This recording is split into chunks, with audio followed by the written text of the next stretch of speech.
ঢাকা বিশ্ববিদ্যালয়ের কিছু শিক্ষার্থী তুফাজ্জল নামক এক মানসিক ভারসাম্যহীন রোগীকে চোর সন্দেহ করে অর্ধরাত পর্যন্ত নির্যাতন করে হত্যা করে। তো তার বিষয়ে অনেক নিউজ ফেসবুকে আসতেছিল। তার সব থেকে বেশি ভাইরাল হয়েছে যে ভিডিওটা, সেটা হচ্ছে তার খাবার ভিডিও। তাকে যখন ক্যান্টিনে খাওয়াইতেছিল সেই ভিডিওটা সব থেকে ভাইরাল হয়েছিল। তো প্রথমে আমি ভিডিওটার কোনো মানে বুঝি নাই। হ্যাঁ, তারপরে এই ভিডিও নিয়ে কিছু ছবি, তারপরে ভিডিও নিয়ে কিছু ক্যাপশন দেখতেছিলাম। তো পরবর্তীতে আমি কিছু নিউজ দেখার পরে আমি বিষয়টা ক্লিয়ার হই। আর আমি যতবার এই নিউজগুলো দেখতেছিলাম ততবারই আমার মাথা আউলে যেতেছিল যে একজন মানুষকে কিভাবে এতগুলো মানুষ নির্মমভাবে এরকম টর্চার করতে পারে, এটা জাস্ট কল্পনার বাহিরে। তো তার আগে তুফাজ্জল সম্পর্কে আপনাদেরকে বলে নেই, সে বাংলায় অনার্স মাস্টার্স কমপ্লিট করেছে এবং তার ভাই হচ্ছে পুলিশের একজন কর্মকর্তা। চাকরি বাকরি আমার আব্বা আম্মা নাই। আমার ছিল আমার বড় ভাই ছিল পুলিশের সাব ইন্সপেক্টর, যে রাষ্ট্রের জন্য কাজ করেছে। হ্যাঁ, I can speak English 20 hours. আমি বাংলা অনার্স মাস্টার্স কমপ্লিট করছি। আর তুফাজ্জলের বাবা 2014 থেকে 15 সালে গাড়ি অ্যাক্সিডেন্টে মারা যায়। পরবর্তীতে 2019 থেকে 20 সালে তার মা ক্যান্সার রোগে আক্রান্ত মারা যায়। এর পরবর্তীতে 2023 সালের দিকে তার ভাইও ক্যান্সার রোগে আক্রান্ত হয়ে মারা যায়। অবশিষ্ট তার পরিবারের সদস্য হিসেবে বেঁচে থাকে শুধুই তুফাজ্জল। আর একের পর এক তুফাজ্জলের পরিবারের সবাই চলে যাওয়ার ফলে তুফাজ্জল মানসিকভাবে ভেঙে পড়ে এবং তার মেন্টালিটির একটা প্রবলেম হয়ে যায়, যার ফলে সে শহরে শহরে ঘুরে বেড়াতো। তো 18 সেপ্টেম্বর সন্ধ্যার দিকে তুফাজ্জলের সাথে যে ঘটনাটা ঘটেছিল, সেই মুসলিম হলের সামনে ঘোরাঘুরি করতেছিল। তখন মুসলিম হলের শিক্ষার্থীরা মাঠের মধ্যে ক্রিকেট খেলতেছিল। এর আগে দুপুরের দিকে শিক্ষার্থীদের কয়েকজনের 5 থেকে 6 জনের মোবাইল চুরি হয়। তো তুফাজ্জল যখন সেই মুসলিম হলের সামনে ঘুরতেছিল তখন শিক্ষার্থীরা তাকে সন্দেহ করে চোর হিসেবে। তারপর তাকে আটক করে বিশ্ববিদ্যালয়ে যে গেস্ট রুম আছে সেখানে তাকে নিয়ে যায় এবং অনেকে চর থাপ্পড় কিল ঘুষি দিয়ে তাকে জিজ্ঞাসাবাদ করে। সেই চুরির দায়ে তুফাজ্জলকে সন্ধ্যা 8:45 থেকে রাত্র 10টা পর্যন্ত একটানা মারধর করা হয় এবং সেই মারধরের ভিডিও করে সোশ্যাল মিডিয়াতে পোস্ট করে শিক্ষার্থীরা। আমি সেই ভিডিওটা এখানে দিতে পারছি না, কমিউনিটি গাইডলাইন থাকার কারণে। আমি ভিডিওতে যতটুকু দেখেছি তাদের মারধরের ধরন এতটাই মর্মান্তিক ছিল যে তারা তুফাজ্জলের হাতকে ফ্লোরে রাখে। ফ্লোরে রাখার পরে তাদের হাতে যে স্ট্যাম্প ছিল, স্ট্যাম্প দিয়ে তারা মারছে। স্ট্যাম্প তুফাজ্জলের হাতের উপর আবার রাইখা সেই স্ট্যাম্পের দুই পাশে তারা দাঁড়াই ছিল। এটা খুবই খুবই মর্মান্তিক ছিল, যেটা দেখার পরে সত্যি আমার কাছে খুব খারাপ লাগছে ব্যক্তিগতভাবে। ভালো মস্তিষ্কের মানুষ কখনো একজন মানুষকে এরকম ভাবে নির্যাতন করতে পারে না। পাগল, হ্যাঁ, সে যদি পাগল হতো, সে যদি নেশাখোর হতো, নেশাগ্রস্ত হতো, তাহলে হয়তো তার পক্ষে এরকম কাজ করা সম্ভব। কিন্তু সে একজন ভালো মস্তিষ্কের মানুষ, তার কাছ থেকে কখনো এসব আশা করা যায় না। এক পর্যায়ে তোফাজ্জল মার খেতে খেতে সে বলেছিল সে মানসিক ভারসাম্যহীন রোগী, কিন্তু শিক্ষার্থীরা তার কোনো কথাই শুনেনি, তাকে এলোপাতাড়ি অনেক মারধর করছে। পরবর্তীতে তুফাজ্জল তাদেরকে 3-4টা নাম্বার দেয় এই নাম্বারে যোগাযোগ করে কথা বলার জন্য, তার বিষয়ে জানার জন্য। তারপরে যখন শিক্ষার্থীরা এই নাম্বারে কল দেয়, কল দেওয়ার পরে সম্ভবত একটা কল তার মামাতো বোনের কাছে যায়। তার পরবর্তীতে তাকে জিজ্ঞেস করে যে তুফাজ্জল নামে কাউকে চিনেন কিনা। সে তখন তার মামাতো বোন বলে যে হ্যাঁ চিনি, তবে সে মানসিক ভারসাম্যহীন রোগী, সে হচ্ছে তার মেন্টালিটি একটু প্রবলেম আছে।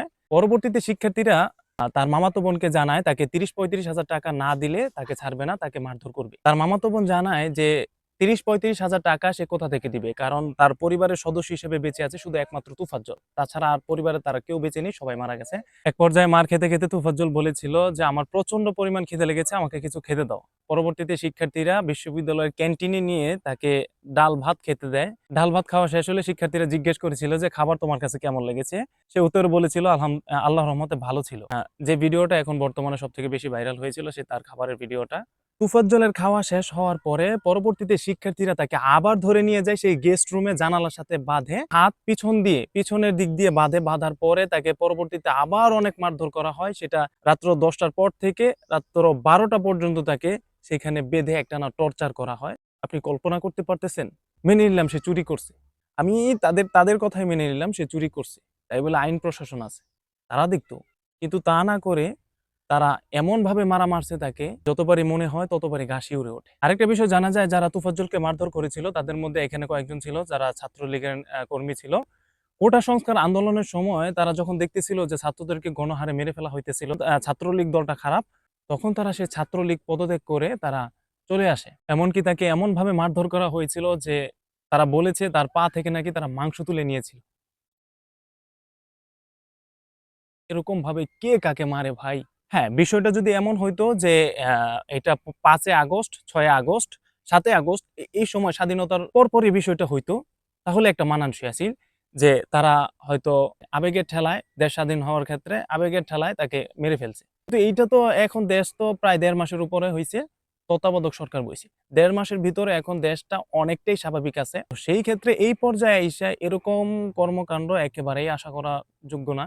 বিশেষ করে শিক্ষার্থীদের কাছ থেকে। মেধাবীরা যদি এরকম করে তাহলে মানুষ কাদের উপর ভরসা করবে? দেশটা যখন স্বাধীন হয়েছিল তখন সাধারণ মানুষ সবথেকে বেশি ভরসা করেছিল শিক্ষার্থীর উপর। কারণ শিক্ষার্থীরা এই যে একটা দেশের উপরে একটা অবদান রাখছে, সাধারণ মানুষের মনে জায়গা করে নিয়েছিল শিক্ষার্থীরা। এসব কর্মকাণ্ড যদি শিক্ষার্থীরা করে তাহলে সাধারণ মানুষ আস্তে, আস্তে তাদের উপর থেকেও বিশ্বাস উঠায় নিবে। আরেকটা কথা, একজন সাংবাদিক যখন সেই অত্যাচারকারীদের মধ্যে একজন শিক্ষার্থীকে প্রশ্ন করেছিল যে, তোমরা তোফাজ্জলকে এরকমভাবে কেন অত্যাচার করছো বা কেন মারধর করছো?"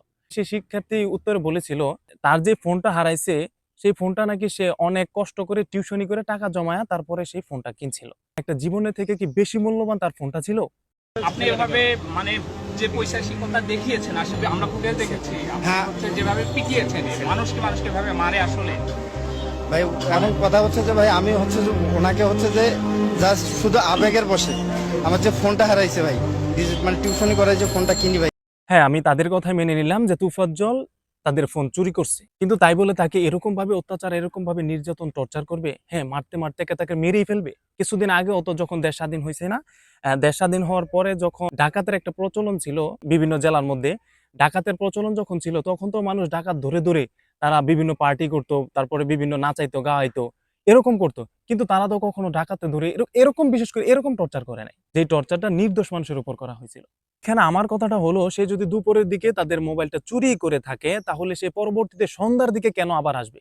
কারণ চোর যেই জায়গায় একবার যে জায়গার মধ্যে চুরি করে পরবর্তীতে সে সেইখানে একটা সময়ের ব্যবধান রেখে পরবর্তীতে আবার সে চুরি করার চেষ্টা করে।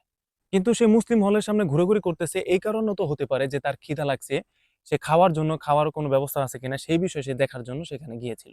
কারণ সে মারধরের মধ্যে সে বলেছিল যে আমার আমার যখন শিক্ষার্থীরা তাকে মারতেছিল তখন সে বলেছিল, "আমার প্রচন্ড পরিমাণ খিদা লাগছে, আমাকে তোমরা কিছু খেতে দাও।" কিছু শিক্ষার্থী ঢাকা বিশ্ববিদ্যালয়ে থাকা কিছু শিক্ষকদেরকে এই বিষয়ে জানালে পরবর্তীতে শিক্ষকরা এসে তাকে সেইখান থেকে উদ্ধার করে ধরাধরি করে অ্যাম্বুলেন্সে করে ঢাকা কলেজ মেডিকেল হাসপাতালে নিয়ে যায় রাত্রে ১২টার দিকে। পরবর্তীতে ডাক্তার তাকে রাত্র ১২টা ৪৫-এর দিকে মৃত ঘোষণা করে। শিক্ষকরা যখন এই বিষয়ে জানতে পারে যে এখন বর্তমানে তোফাজ্জলের পরিবারে কেউ আর বেঁচে নেই, পরবর্তীতে শিক্ষকরা শাহবাগ থানায় গিয়ে শিক্ষার্থীদের বিরুদ্ধে মামলা করে এবং সেইখানে ৫ থেকে ৬ জন শিক্ষার্থীকে পুলিশ আটক করে। তো শেষ মুহূর্তে একটা হাদিসের কথা মনে পড়ে গেছে। আল্লাহর হাবিব সাল্লাল্লাহু আলাইহি সাল্লাম বলেছেন যে কিয়ামতের আগে পৃথিবীটা এমন হয়ে যাবে, একজন আরেকজনকে মেরে ফেলবে। যে যাকে মারতেছে সেও জানবে না সে কেন তাকে মারতেছে, আর যে মরতেছে যাকে মেরে ফেলা হয়েছে সেও জানবে না সে তাকে কেন মেরে ফেলা হয়েছে। তো এই হাদিস এখন বর্তমানে প্রমাণিত এই ঘটনার মাধ্যমে। তুফাজ্জল নিজেও জানে না সে তাকে কেন মেরে ফেলা হয়েছে। আচ্ছা, যাই হোক, আমার দেখা সবথেকে দুঃখজনক এবং মর্মান্তিক ঘটনা হচ্ছে এটা। তো দোয়া করি তার জন্য, তাকে যেন আল্লাহ তাআলা জান্নাতুল ফেরদৌস নসিব করে। বিনা কারণে সে মারা গেছে। তাকে মারা গেছে বলতে তাকে মেরে ফেলা হয়েছে। আপনারাও তার জন্য দোয়া করবেন বেশি, বেশি করে। তাকে যেন আল্লাহ তাআলা জান্নাতের সর্বোচ্চ মাকাম দান করেন। তো ভিডিও এখানেই শেষ করছি। টাটা।